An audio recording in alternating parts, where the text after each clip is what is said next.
Hello guys, welcome to today's class. In today's class, we'll be doing methods to solve algebraic and transcendental equations, right?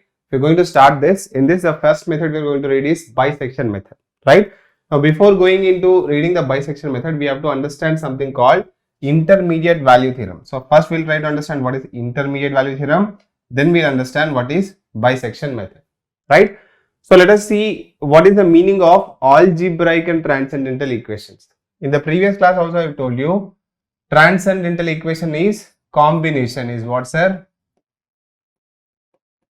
Combination of two or more type of functions. For example, if I want to give an example, it can be given like this, sir. Say example I am trying to write. So your f of x is like this, x minus cos x plus sine of e power x.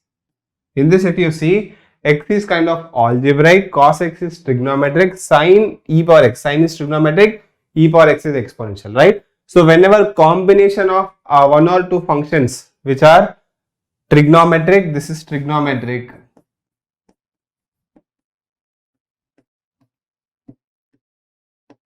this is exponential, and this is algebraic. Whenever combination of these are mixed together, that particular thing is called transcendental equation, right? They're algebraic equations basically. So we'll have to what, sir? We'll have to solve for x.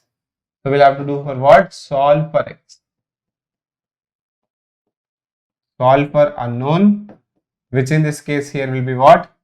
X. In single variable we'll be doing so, right?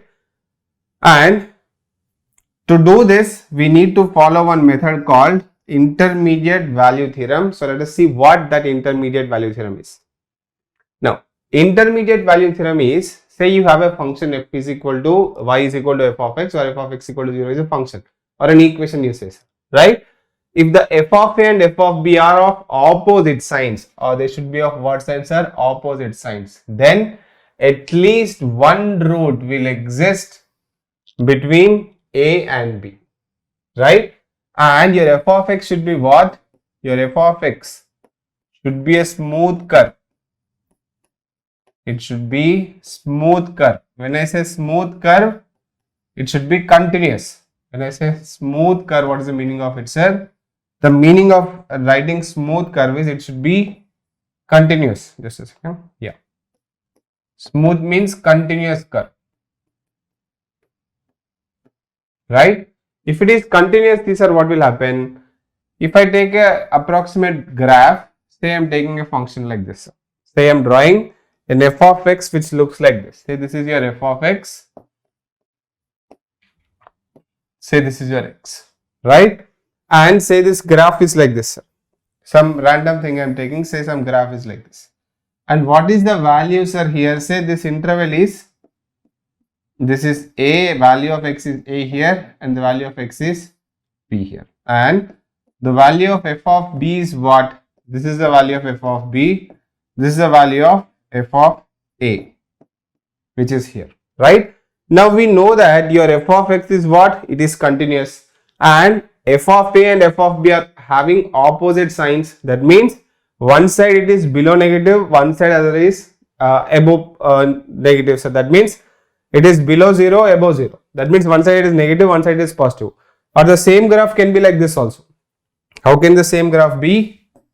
The same graph can also be like this. If I choose to draw a same graph, it can be like this. See, I'll redraw it.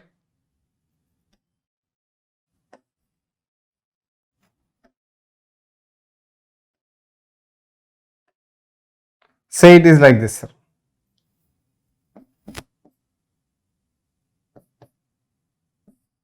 Say some graph is like this. This is, say, your f of a now. Say this is your f of a, and say this is your f of b.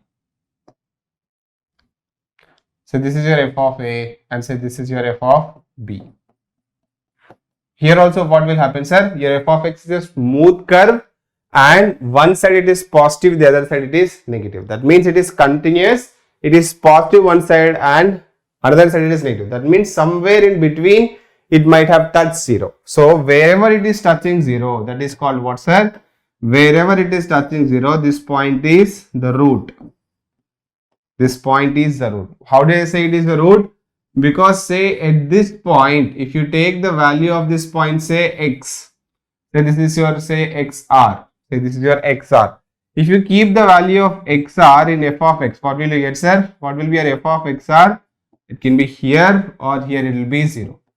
That means the value of xr satisfies my f of x, so it will become what? It will become root. So your intermediate value theorem says a simple thing. If your f of x is continuous, that is a smooth curve, and f of a and f of b are having negative signs, that is opposite signs, if you multiply them, the other way of mathematically showing this opposite sign thing is like this.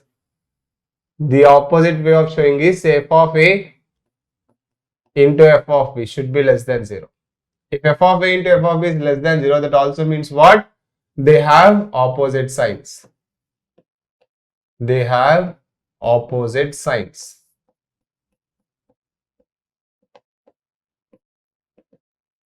So 2 points only to remember. If it is continuous and it has opposite signs, that is if you do f of a into f of b, it is coming negative, then definitely somewhere it might have touched the x-axis. Wherever it is touching the x-axis, that value is called your root, right? And at least one root will be there, he is telling, sir. That means if I draw the same thing like this, I can also draw same thing like this.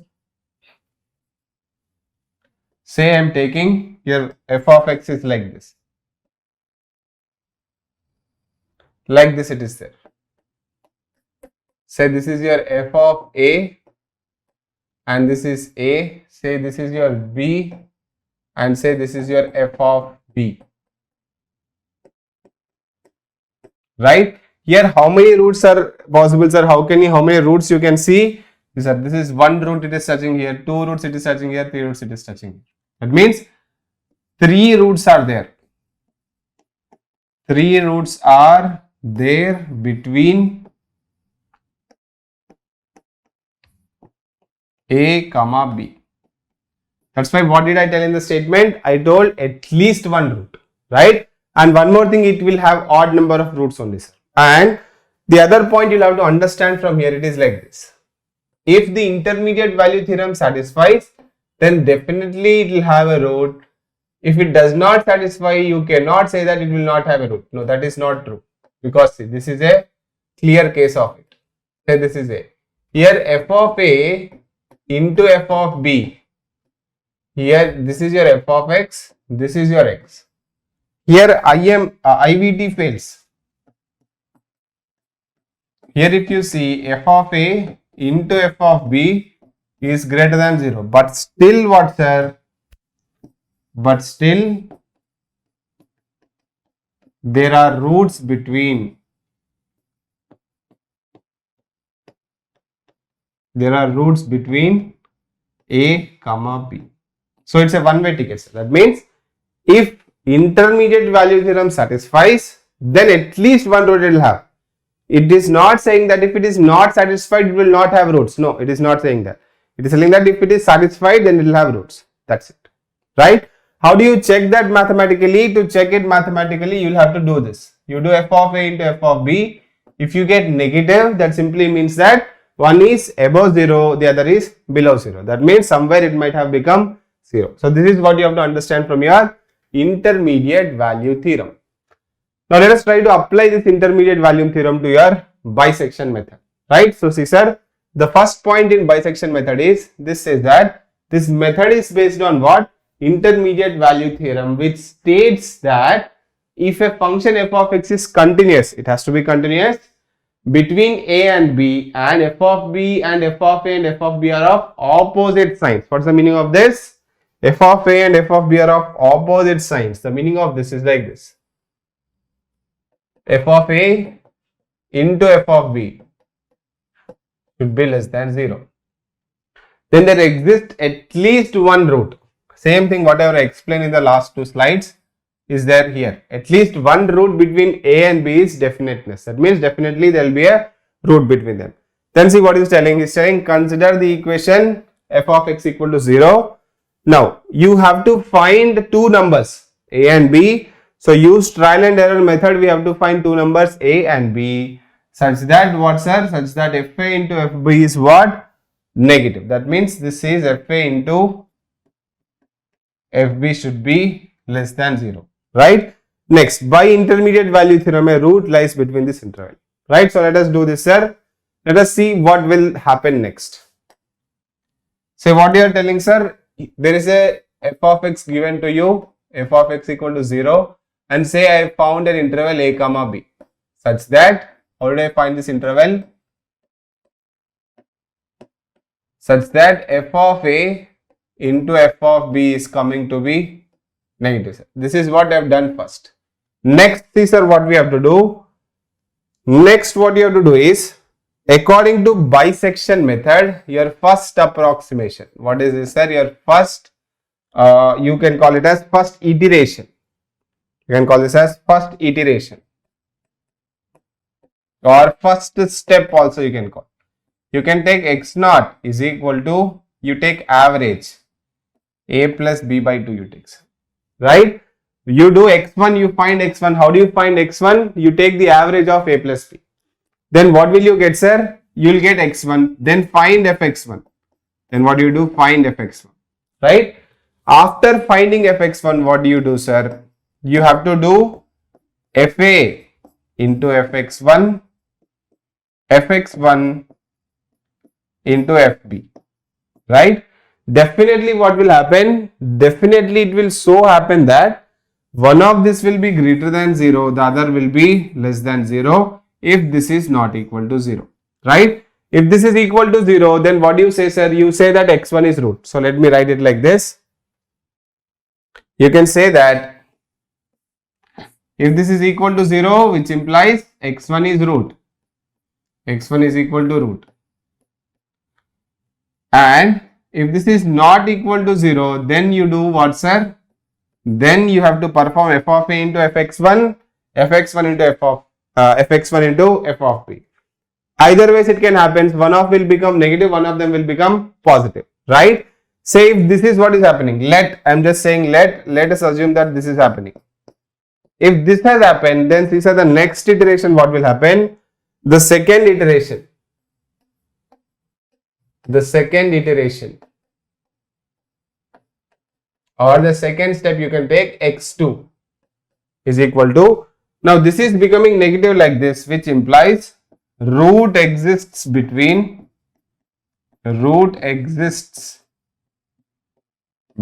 what and what, sir? x1 comma b. Right? So if root exists between x1 comma b, you take x2 is equal to what? x1 plus b divided by 2. Then what do you do, sir? Then you will do fx2. If fx2 is equal to 0, which implies x2 is root.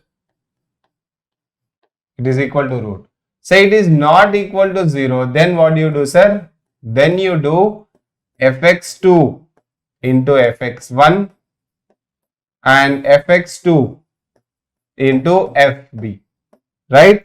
You do this and let us assume that this is greater than, this is less than 0 and this is greater than 0. I'm just letting this, I'm assuming this. Let us assume it has happened like this. Right? If it happened like this, then what can I say? Then I can say that root exists between, which implies root exists between x1 comma x2. x1 comma x2 and then so on. So you keep doing this till you get. So in how many iterations you have to do, how many times you have to do this? This number of iterations is done based on number of times, number of iterations is done based on length of interval length of interval, say epsilon, length of interval is less than some specified value, is less than specified value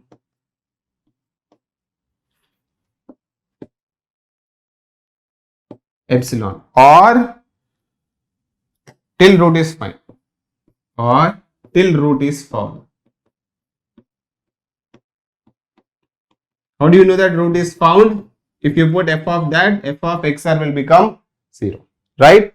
Now, what is the length of interval he is talking about? That you have to understand. That is one more important concept that will come in this particular topic, right? What is the length of interval here? What is the length of interval?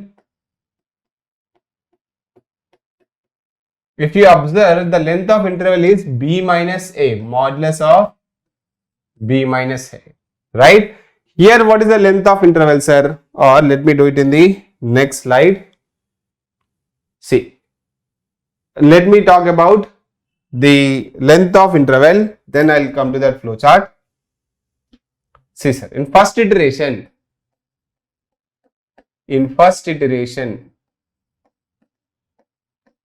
length of interval, LOI, let me call it as length of interval. What is the meaning of this? Length of interval. Let me write the short form as LOI, right? So, see, length of interval in the first iteration, see what will happen. That would be modulus of, see what is that, sir? That is basically x1, b minus x1. Modulus of b minus x1, because length cannot be negative, that's why I am putting a modulus. But what is x1, sir? That is modulus of b minus x1 is a plus b by 2. So, that is a plus b by 2. So, what will happen, sir? This will become modulus of 2b minus b. That will become b minus a by 2. Right? Now, next let us see second iteration what is happening. In second iteration, if you see,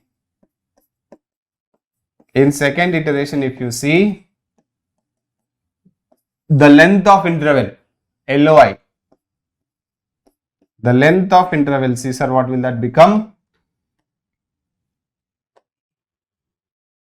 In the second iteration, it is basically, I told the root exists between x2 and x1. So, modulus of x2 minus x1, let me write it as modulus of x2 minus x1, right? But what is x2, sir? What is x2? x1 plus b by 2. That is x1 plus b divided by 2 minus what is x1, sir? x1 is a plus divided by 2. That is a plus b divided by 2. So, can I write it as, you take 1 by 2 outside, modulus of x1 minus a, yes sir, b will get cancelled. So, can I write it further as 1 by 2 is already here, but what is x1, sir? x1 is a plus b by 2. A plus b by 2 minus what is here, a. So, what will this become, sir? This will become 1 by 2. This will become b minus a divided by 2. So, this will become modulus of b minus a divided by, can I write it as 2 square? Yes, sir, definitely, right? So, observe one thing here. You will have to observe one thing. Initially, what was the length of the interval? Initially, the length of the interval was modulus of b minus a. After first step, what has it become? It has become half. After second step, that is second iterations, what has it become? It has become divided by 2 square, that is divided by 4. So, by observation, I can say that after nth iteration,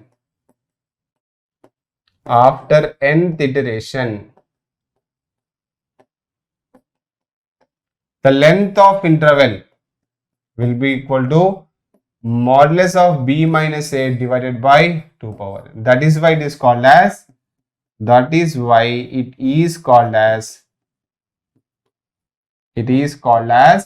bisection method. What is it called as, sir? It is called as bisection method. What is the meaning of bisection? It bisects. Bisect means half, sir. What is the meaning of bisection? It halves. What does it half? It's half the cycle. It halves the cycle every step, right? So there are two ways to find the solution. Either you see that he will say that the final number of length of the iteration should be say this small. Say your length of the iteration or the length of the iteration is say 0.00001.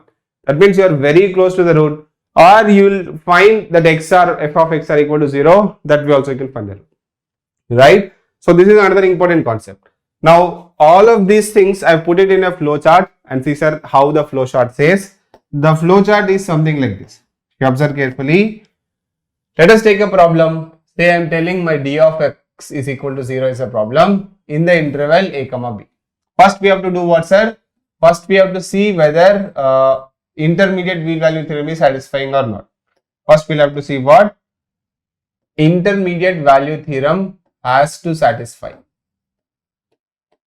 Has to satisfy. How do you know that it is satisfying? That is f of a into f of b. If you do, you should get less than 0, right? Alright. If it is coming like that, then what do I do? Then I find c. That's that. C is found based on a plus b by 2, right? Say if you put dc in d function, if you put c, if you get it is equal to 0, if this is true, then you'll say the solution is x. See, that's what I did, same thing here. I found my x1 and I found f of x1. If f of x1 is 0, I declared x1 is my root or solution. If it is not happening, no, it is not happening, then you will see whether the length of the interval, is less than the specified value, because I told you he will specify the length of the interval should be within limit. So length of the interval, how will you find? A minus b by 2 or b minus a by 2. Ultimately it has to be positive. If that is less than this, then also you will say that this is the solution, right? No, the length is also not satisfying. Then what do you do, sir? Then you check two things, right? You check dc into dA. If it is yes, then you replace b with c. If it is no, you replace a with c. Say same thing I have done here. I do what? Fa into fx1. If fa into fx1 is positive, if it's becoming positive, I'll replace a with x1. See, that's what I did. A with x1. So if it is no, if this is no, that means your a has to be replaced with c. That's what I did. No means here it is greater than, means it has to be replaced. Or if it is yes, then what you do, sir? You replace b with this and you go back here and you find the next iteration like this. So this keeps on continuing. So that's what I've done like this. This is much, whichever you feel easier, you can understand that way. You find fx1, you see whether it's root or not, or also check whether it's lying in the interval or not. Then based on that, you check the IVT. Whichever IVT is not satisfying, you remove that fellow a and replace a with x1. Here say, sir, you have to remove this fellow b, and in place of b I am writing x2. So whichever is not satisfying, you have to replace and the interval will shrink, right? So this is how you find the root by bisection method. I hope this is clear to you. Now let me go forward in the lecture. This is what we have discussed. Now number of iterations, what he will generally ask you from this is, he will ask you the number of iterations required to achieve desired accuracy. What is the meaning of desired accuracy? That means if the interval length has to be between say less than some 0.0001 or 0.01 or some interval he will give you, or some value of epsilon he will give you, to reach that accuracy, what is the number of iterations required, minimum number of iterations required, right? So see, sir, this method is called bisection method because the width of the interval reduces by factor of half each step, right? In each step. So if initially it was modulus of b minus a, next b minus a by 2, next step b minus a by 2 square, next step b minus a by 2 cube, like that it keeps on becoming. That's why it's called as bisection method. At the end of nth interval, say if this is your interval, then the length of the interval will become what? Modulus of b minus a by 2 power n, right? And say for the desired accuracy, this length of the interval has to be less than certain value specified. Say certain value sigma as specified, sir. That means therefore for minimum number of iterations required, I have to find n from here. See, sir, how will we find n basically? If you want to find n from here, I will do it like this. That's what you will get from here. So how will I do this? See, this would be modulus of b minus a less than or equal to 2 power n epsilon, right? So 2 power n is greater than or equal to modulus of b minus a divided by epsilon, right? So if you apply log base 2 or log base 2 power n, what will you get, sir? That should be greater than or equal to modulus of b minus a. You'll also get log here because applying log on both sides.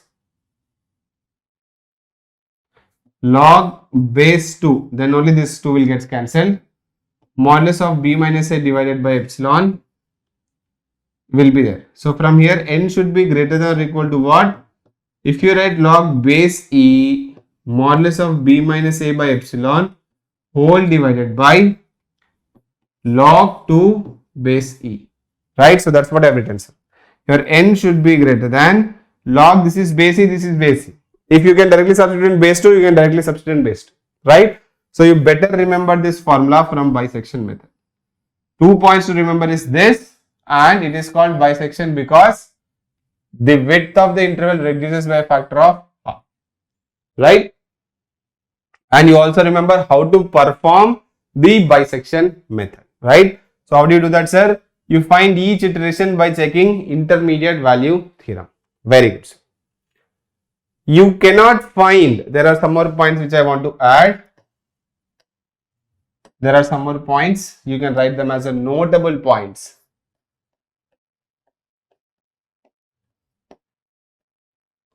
First point is complex roots cannot be found. Complex roots cannot be found using this method.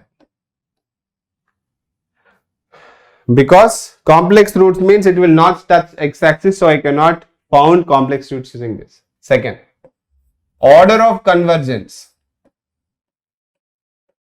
Order of convergence is 1. That means every step what will happen, sir? 1 decimal accuracy will get. So order of convergence is 1, right? Very good, sir. Next, it is simple and slow and steady method, sir. Slow and steady method, which implies solution is guaranteed.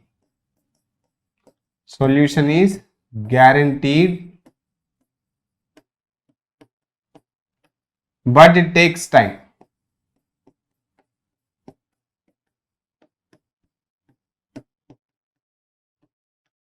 Next point, we know that ultimately you're taking average, so eventually you will get to that point, right? So it is simple. Why it is simple? You just have to find the average every time, but it is slow. What may happen is it becomes slow, but the solution is guaranteed. The fourth point is computational power required is less. Computational power. Computational power required is less. Because what is the computation which you are doing, sir? You are finding the average and you are putting in the f of x1, right? Whereas when you go to the next method, the coming method, the NR method, secant method, there the computational power required might be a little bit more, right? So that's why this is simple. I can also call this as a less expensive or cheap method, right? But the only disadvantage is it takes time. It takes time, but the solution is guaranteed, right? So this is usually this is used as a first step whenever you are going to converge to a value, right? So these are some of the points which you'll have to remember from your bisection method. So let me take up a small problem and tell you how to find that, sir, right? Say I'm giving you a problem like this. I'm asking you what, sir? Find the real root of the equation f of x is given to you. Say f of x is given to you as what? X cube minus x minus 1 is equal to 0. F of x equal to 0 is given to you using bisection method. Alright, let us try to understand how do we do this. Let me just guess, if you put f0, what will you get, sir? If you put f0, you are getting minus 1. Say you are putting f1. If you're getting f1, what will you get, sir? Still you're getting 1 minus 1, 1. Right? So you're putting f2. The value of 2 you're checking. So that will become what? 8 minus 2 minus 1, that is basically 5. That means what is happening? This is less than 0. This is greater than 0. Therefore, root exists between 1 comma 2. Does the root exist between 0 and 1? No. This is also negative, this is also negative. There will not be any root existing between these two fellows, but this is negative, this is positive. Somewhere the root will exist. So these are the first iteration. Let me do the first iteration.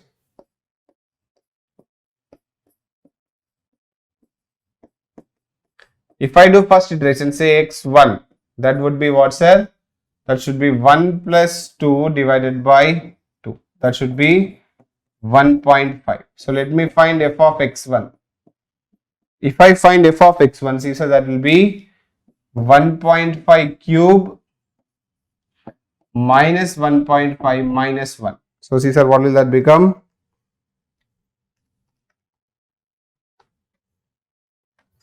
That will become 0.875, which is greater than 0, right? Now, if you observe something closely, what is your f of 1? F of 1 is less than 0. What is your f of 1.5? Your f of 1.5 is greater than 0. What is your f of 2? Your f of 2 is basically greater than 0. If this is the case, then I can say clearly from here that between these two fellows, root exists. Between these two fellows, root exists. And between these two fellows, root does not exist. Root does not exist. How did I tell, sir? Because I applied my IVT, intermediate value theorem. Opposite signs, these are having same signs. So we will go to the second iteration. Now we will go to second iteration. Second iteration.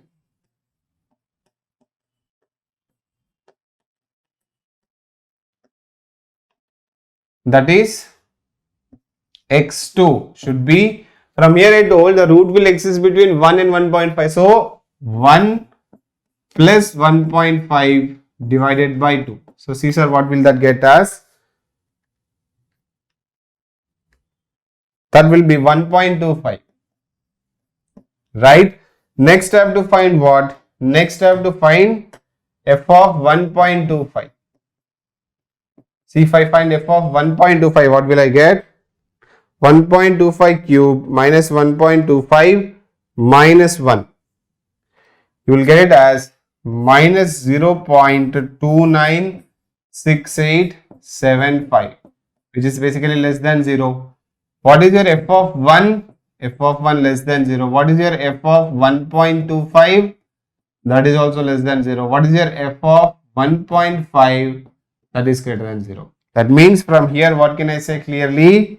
I can say clearly that root, this is less than 0, this is less than 0. Root does not exist. Root does not exist. Whereas between the other interval, between this 1.25 to 1.5, root exists.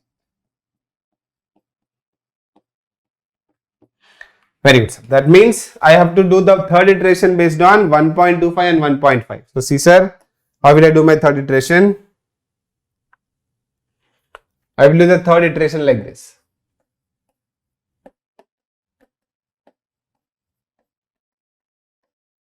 Third iteration is, say, x3 will be equal to, between what and what I have to do? 1.25 and 1.5. So average 1.25 plus 1.5 divided by 2. So see, sir, what will that become? 1.25 plus 1.5, it will become 1.375, right? And now if I find f of 1.375, f of 1.375, this is actually, computer does this, sir, but I am doing this for you. 1.375 cube minus 1.375 minus 1. If you do this, this will be greater than 0. This is coming up to be 0.22460 and then so on you are getting ultimately positive. If this is positive, here if you see what was my f of 1.5 positive, right? What was f of 1.5? This was also greater than 0. What was f of 1.25? That was less than 0. That means from here what can you conclude? You can conclude, right, root exists between these two fellows. You will say root exists. So this is how you have to keep on doing this. You have to keep on doing this. So fourth iterations let us find. Fourth iteration. If I want to do fourth iteration, see sir, what will be your x4?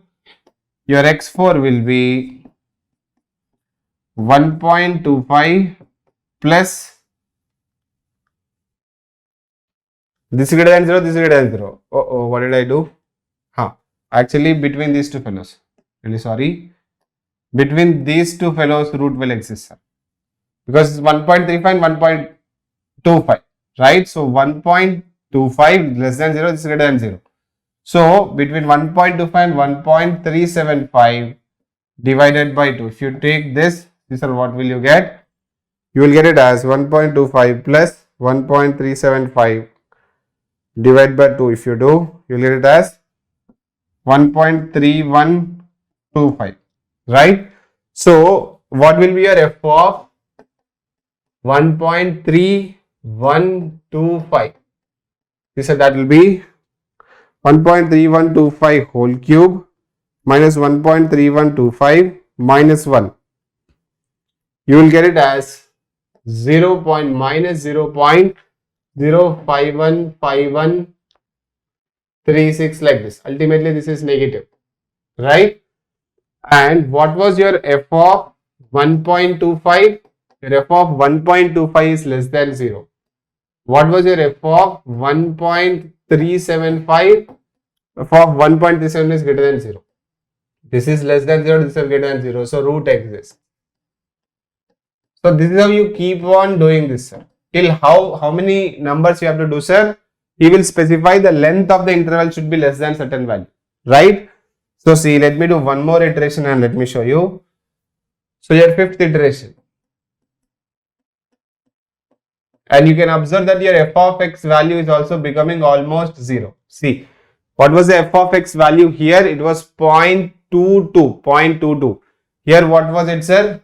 Where is this f of this is 0.8, right? Here what was it, sir? It is minus 0.3. So it is basically jumbling between negative and positive value. So eventually it will reach there. See, so what will be your x5? That should be 1.3125 plus 1.375 divided by 2. See, sir, what will that get? 3125 plus 1.375 divided by 2. You will get it as 1.34375. Now, if you find f of 1.34375, that should be 1.34375 cube minus 1.34375 minus 1. You are getting it as 0.0826, right? So it is basically becoming very close to 0, sir. So till x6, x9 also it keeps coming. So you can say that the root exists between what? You can finally say that the root exists between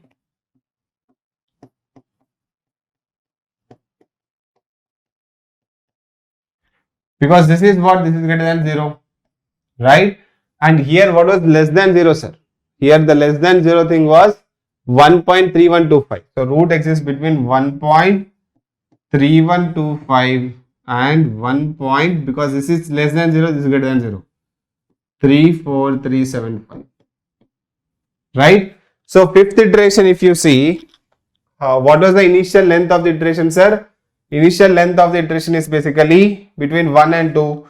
So 1 divided by 32. This is what is the accuracy I have achieved. So this is the accuracy which I have achieved from here.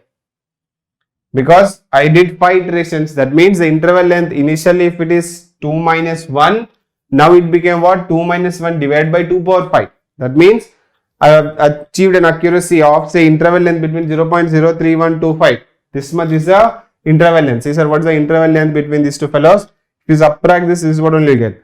1.34375 minus 1.3125. That is basically 0.03125, that is 1 by 32, sir. Right? So if you do few more iterations, you will eventually get to the answer. That what is the method. The negative part with the numerical method is what? It will have some error. So this is the error I was talking about. Right? So this is the generic question which we have done. Let me go to a numerical question that was asked in the previous year GATE question. See, the question is like this. Is telling that only one of the real root of f of x equal to x power 6 minus x minus 5 lie in the interval 1 and 2. Very good, he has only given that. And bisection method is used to find its value. Very good. For achieving an accuracy of sigma, how much is given, sir? 0.001. The required number of minimum number of iterations. So n is greater than or equal to what, sir? Log base e b minus a divided by epsilon by log base e log 2 base e. See, this is what is the formula I asked you to remember. Number of iterations, minimum number of iterations is log base e b minus a by epsilon log 2 base e. So the same thing I have written. What is the value of epsilon given? What is the value of a and b? 1, that's it. So minimum number means n greater than or equal to 2. So minimum n value what you will get, that should be, has to be written. So that is basically log base e 2 minus 1 divided by 0.001 divided by log 2 base e. See sir, if you calculate this, what will you get? You read it as log. You have to put ln, sir. In calculator, when you are putting this log base e, ln. That is 1 divided by 0.001 and this is ln because this is ln. ln 2. This is coming up to be 9.96. N should be greater than or equal to 9.96. So you will take n is equal to 10. Right? Don't take 9. Should be greater than 9.96. So number of iterations if you find, that should be equal to 10. Right? So this is how the bisection method is applied. This is how the minimum number of iterations are found. Right? There is one more question which I have added here. So see sir, in this question there is something important I want to tell you. See what is it telling in this question.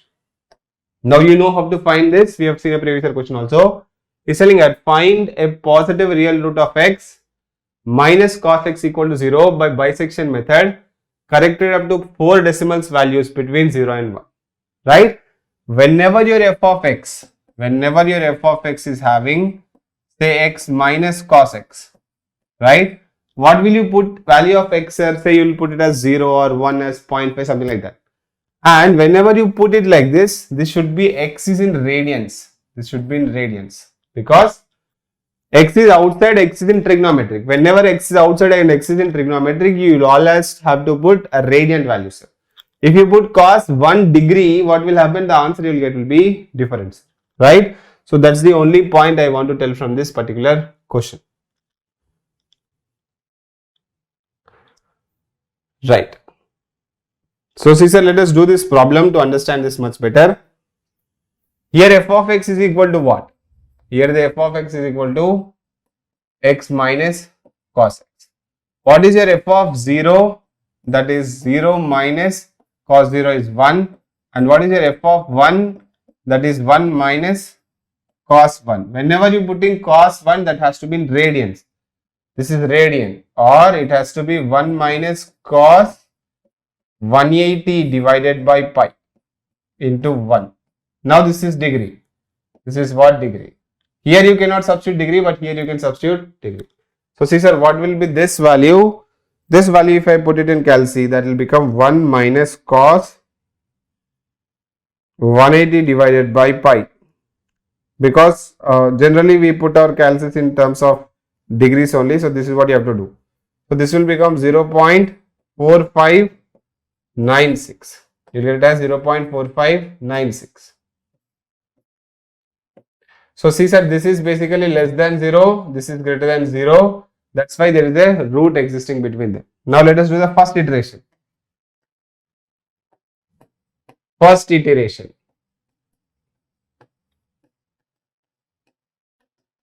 Say x1 I am doing, sir. Say my first iteration is x1. x1 is equal to what? Average of 0 and 1. So 0 plus 1 divided by 2, that is 0.5. So you have to do f of 0.5. How do you have to do f of 0.5? That is 0.5 minus cos of 0.5 into 180 divided by pi. You have to do this, sir, every time. Then only it will be in degrees, or else your answer will become wrong. So this will become what? This will become 0.5 minus cos 0.5 into 180 by pi. So that will become minus 0.377. So basically it is less than 0. And what is your f of 0, sir? Your f of 0 is less than 0. What is your f of 1? F of 1 is greater than 0. That means between whom root exists? Between 0.5 comma 1 root exists. Right? So next, second iteration, let me do the second iteration.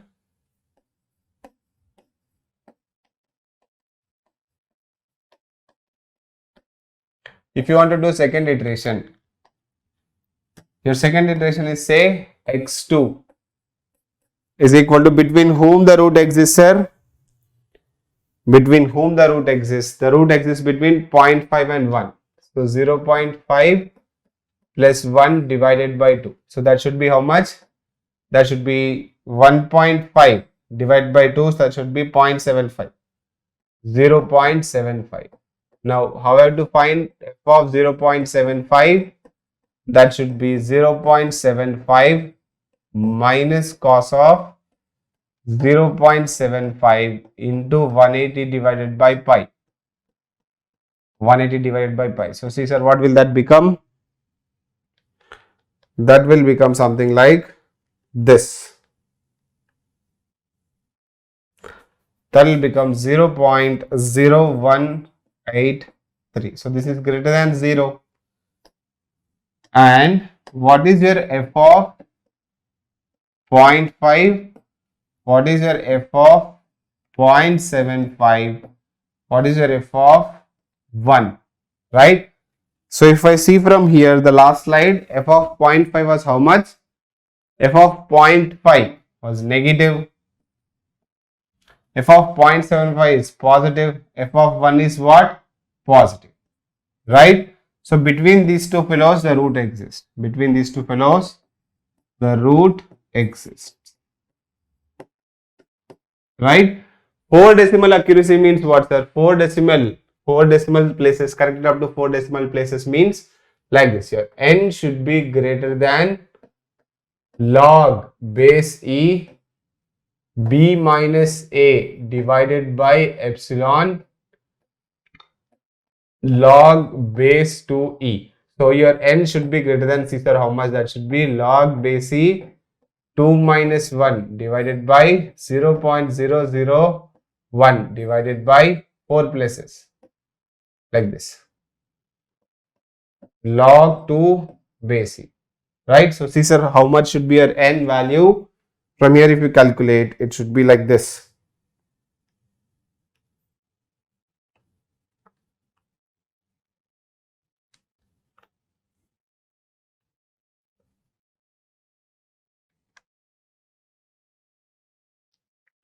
So your n should be greater or equal to 13.28.